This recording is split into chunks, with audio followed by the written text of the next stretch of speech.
In Venezuela, the President Nicolás Maduro denounced the United States Central Intelligence Agency has installed centers in Guyana, Esequiba. Gaza health authorities confirmed that in the last hours, the Israeli genocidal operation raised to 33.0737 the number of the Palestinians killed in 6 months of the war crimes. And in Russia, the spokesman of the presidential office, Dmitry Peskov, assured that between his country and the North Atlantic Treaty Organization, there is already a direct confrontation.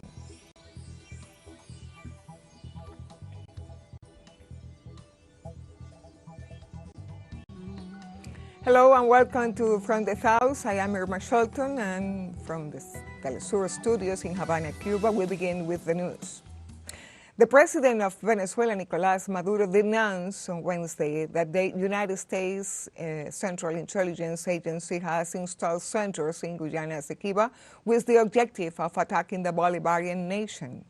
The head of state affirmed that the intelligence agency has proven information on these movements. The Southern Command would also be part of the violent plans. It would not be the first time that the White House has attempted an operation against the South American nation. This last episode was unveiled by the head of states in the act of promulgation of the organic law for the defense of the Guyana Esequiba.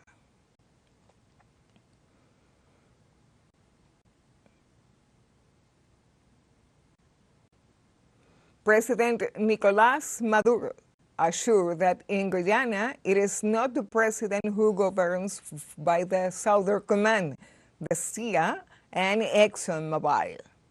Porque el presidente Irfan no gobierna Guyana. President Irfan does not govern Guyana. Guyana is governed by the Southern Command, the CIA, and ExxonMobil, and I am not exaggerating. Controlan el Congreso. They control the Congress, the parties that make the majority, the government and the opposition. They control the government, they totally control the Guyanese defense forces, the police forces, and we have proven information that in the territory of the Guyanese Guyana, temporarily administered by Guyana, Y tenemos información comprobada. they have installed secret military bases of the South Command, military nuclei of the Southern Command, and CIA nuclei to prepare aggressions against the population of Chumaramo, to prepare aggressions against the population of eastern Venezuela, and to prepare for an escalation against Venezuela. That is why we must always be prepared with our guard up and our morale high, to defend Venezuela's right to peace and its territorial integrity. Para preparar agresiones a la población de tu... In Argentina, thousands of employees and former public sector workers mobilized on Wednesday in rejection of the massive layoff order by the government of President Javier Milei. The government confirmed that more than 15,000 public sector employees were dismissed when their contracts were terminated on March 31. The protesters accused the head of state of breaking the Argentine legal system and said that causing massive layoff in the state is to suppress fundamental rights. They also point out that the dismissal of so many workers to such an extent that even entire delegations have to close seriously restricts the social security. The presidential spokesman Manuel Adorni argued that unnecessary personnel were dismissed while the employees were barely notified about their employment situation.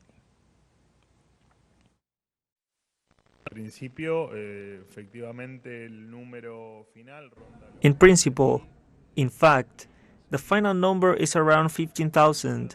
15,000 people, 15,000 contracts that have not been renewed. We have been talking about this on several occasions.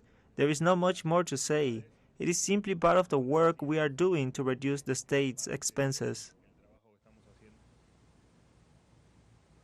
Educators in Costa Rica will take to the streets on Wednesday to claim back payments for different concepts, among them the retroactive cost of living for the period 2020 to 2023. Said settlement would schedule for April the 1st. However, the Ministry of Finance assured through a statement that the deposit had been made to 39,000 civil servants who were pending. The demonstrations will arrive at the office of the Ministry of Public Education and will then continue their route to the Ministry of Finance, explained the union associations. The president of Teachers of Secondary Education, Vivian Chavez, also explained that they are joining other union organizations in the march due to the non-payment on the cost of living increase.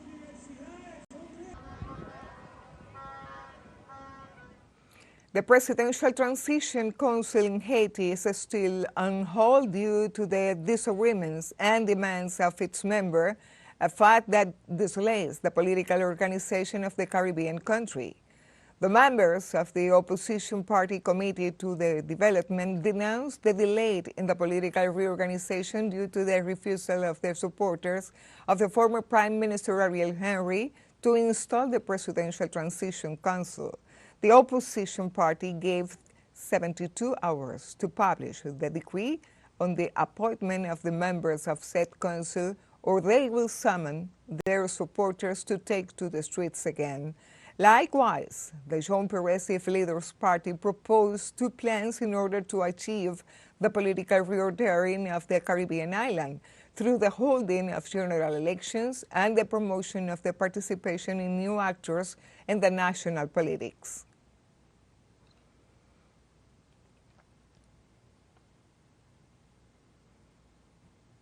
In Cuba, President Miguel Díaz-Canel Bermudez attended Wednesday the opening of the second trade fair for transportation and logistics.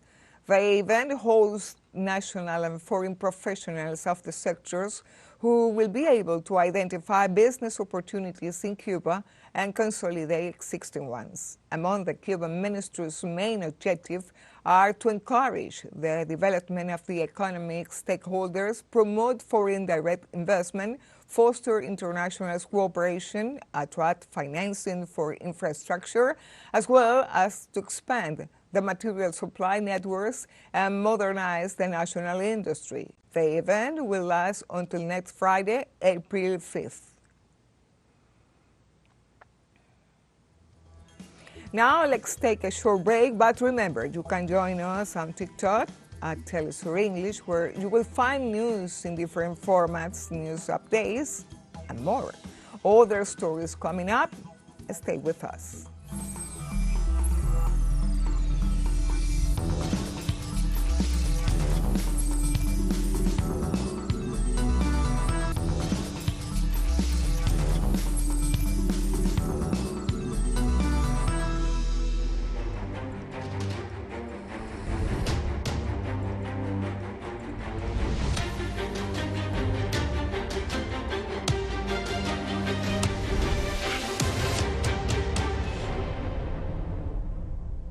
Welcome back to From the South. The Gaza health authorities confirmed that in the last hours, the Israeli genocidal operation raised to 33,037 the number of Palestinians killed in 6 months of war crimes. The statistical update, supported by the World Health Organization and international organizations such as Doctors Without Borders, confirmed 75,668 people injured. Both those killed and wounded are mainly women and children, but they are not all. The figure may be very high, taking into account that under the tons of rubble, there are thousands of corpses that have not been rescued. The Committee for the Protection of Journalists also confirmed that 140 press workers were killed under Israeli fire.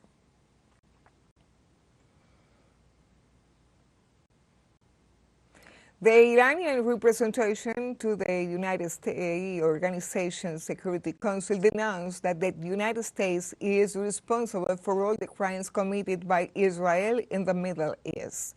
Within the framework of an emergency meeting held at the Security Council on the Israeli attack on the Iranian embassy in Syria, The Deputy Permanent Representative of Iran to the United Nations, Sarah Eshadi, pointed out that Israel's crimes clearly violate the founding charter of the United Nations, international law, and the inviolability of diplomatic rights and consular premise. He also reiterated that the attacks carried out by Israel are absolutely unacceptable and must stop.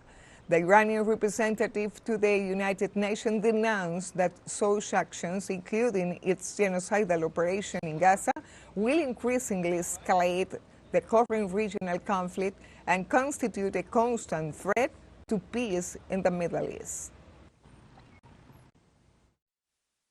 It is now crystal clear that Israel's current destabilizing and irresponsible actions and atrocities against the nations of our region are a real threat to regional and international peace and security.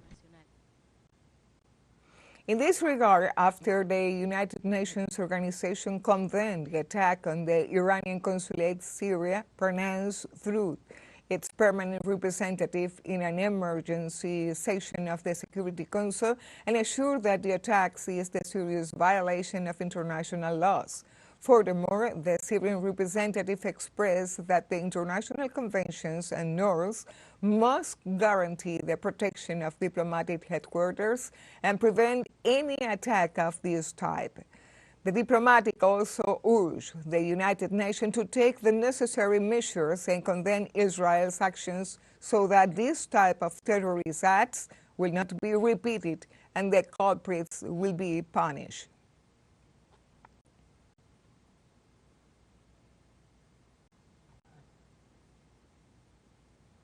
Leaders of the different resistance movements in the Middle East assure that they are closer to victory in the face of the continuous Israeli attacks against the Palestinian people. In his speech to the senior leaders of the region and in the International Day of Al-Quds, Hezbollah Secretary General Sayed Hassan Nasrallah stressed the importance of continuous work, steadfastness, and resistance to achieve victory for Gaza. In this regard, other leaders agreed that the United States government is a clear partner of Israel for supporting the crimes being carried out in the occupied territories in the region. At the same time, they maintain that the International Day of Al-Quds is a milestone that marks the strength of united of the peoples, the fighters, and their liberation goals.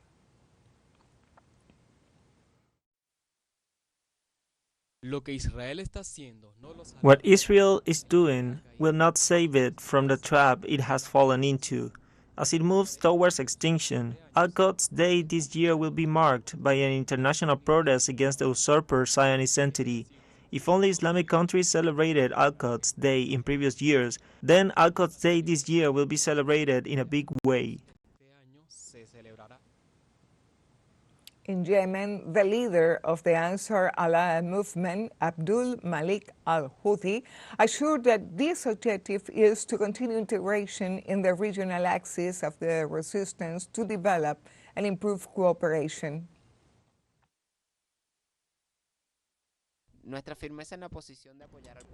Our firmness in the position of supporting the Palestinian people is an integral part of our faith and of our religious, humanitarian, and moral duty. It's a position in which there's no compromise and no retreat, and will continue the integration with our brothers in the regional axis of resistance, working to develop the position, to enhance cooperation, and to improve performance and action until the promised victory is achieved.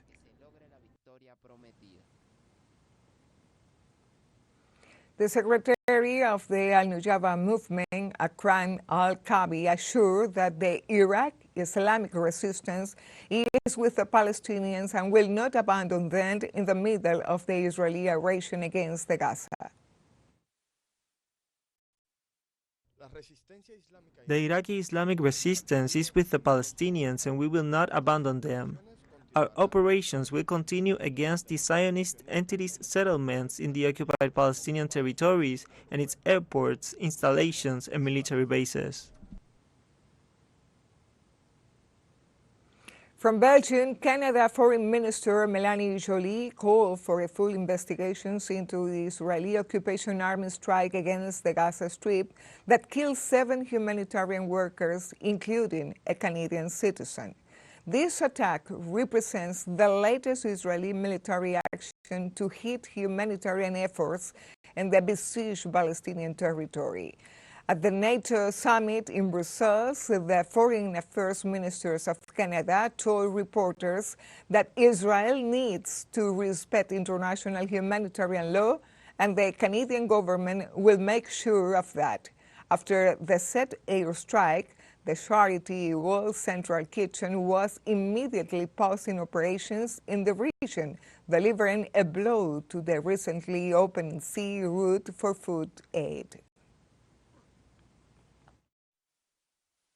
So, unfortunately, a Canadian was killed in the IDF strike that targeted humanitarian workers from World Kitchen. My deepest condolences to their loved ones and family members. We call for a full investigation. We want to make sure that Israel looks directly into this issue. I've reached out last night to Israel Katz, my Israeli counterpart, on this very issue. Israel needs to respect international humanitarian law, and we will make sure that that is the case. Thank you. And now we have a final short break coming up. But before, we invite you to join our WhatsApp community for our English-speaking audience. You can scan the QR code on screen to join directly and share the link to reach more people. Constant news coverage of Latin America and the Caribbean, as well as the rest of the world. Stay connected and informed with TeleSUR. Final short break. Don't go away.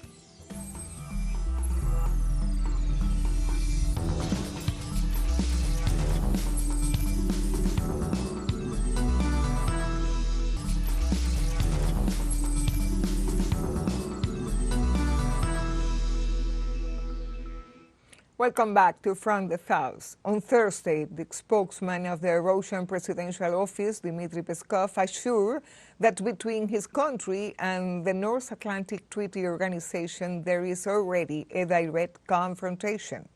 The Kremlin spokesman assured during a press conference that the Atlantic Bloc is not increasing tension, but it is directly involved in conflict around Ukraine.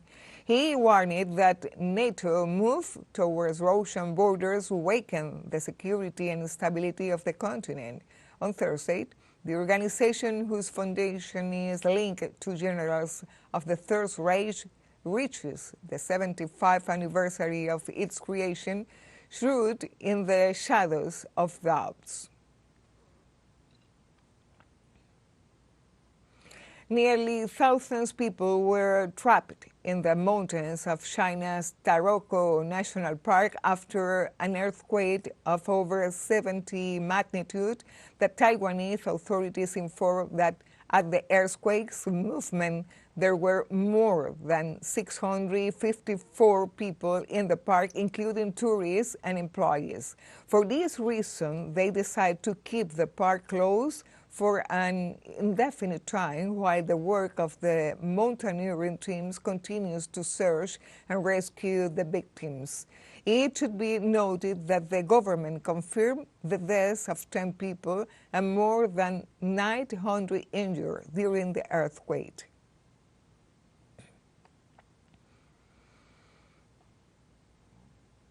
Uganda's constitutional court on Wednesday refused to annul or suspend an inter-homosexuality law that excludes the death penalty for certain same-sex acts, but voided some provisions it said are inconsistent with certain fundamental human rights.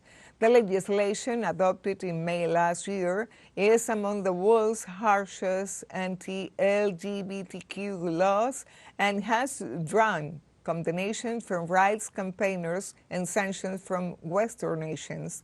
Activists say that the law has unleashed a torrent of abuse against LGBTQ people, including torture, rape, arrest, and eviction.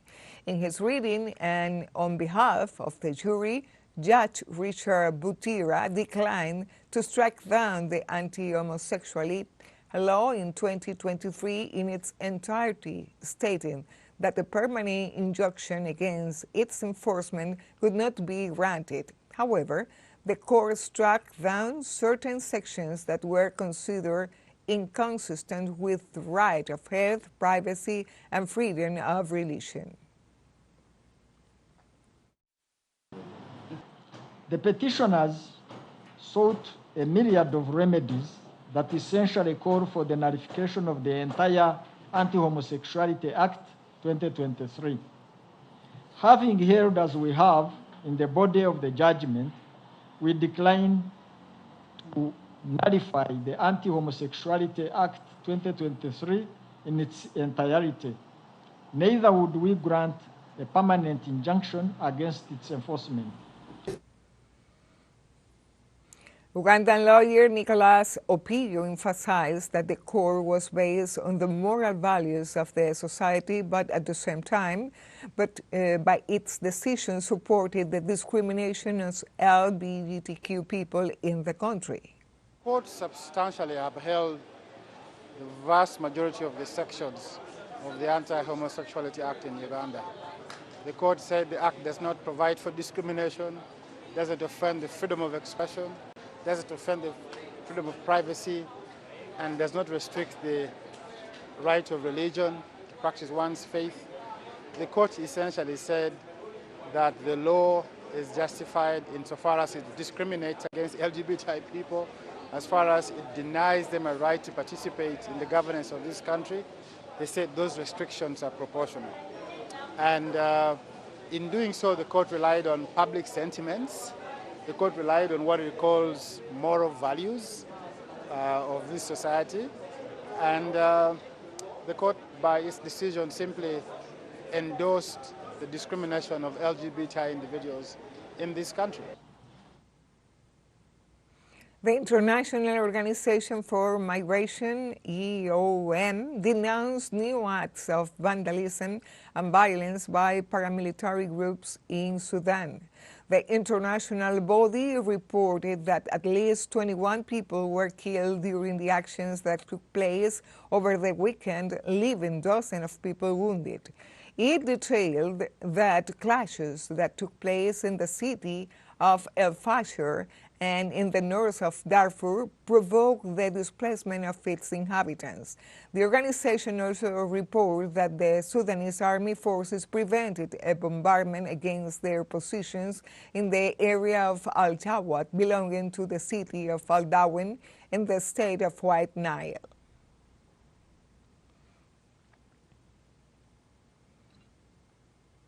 And now we move from the woes of exports. The Chilean shooter Diego Parra becomes the 19th classified from his country to the Paris 2024 Olympic Games.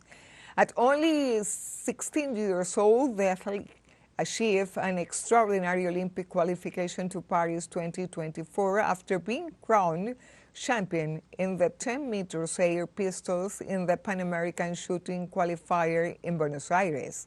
Parra achieved 2,044.2 points to eliminate his rivals. All medalists in the Pan American Game of Santiago 2023, also beating the Brazilian Olympic medalist Felipe Almeida Agut, silver in Rio 2016. In this way, the young Chilean achieved the only available space heading to Paris 2024, being the 19th classified of his country and the youngest until now.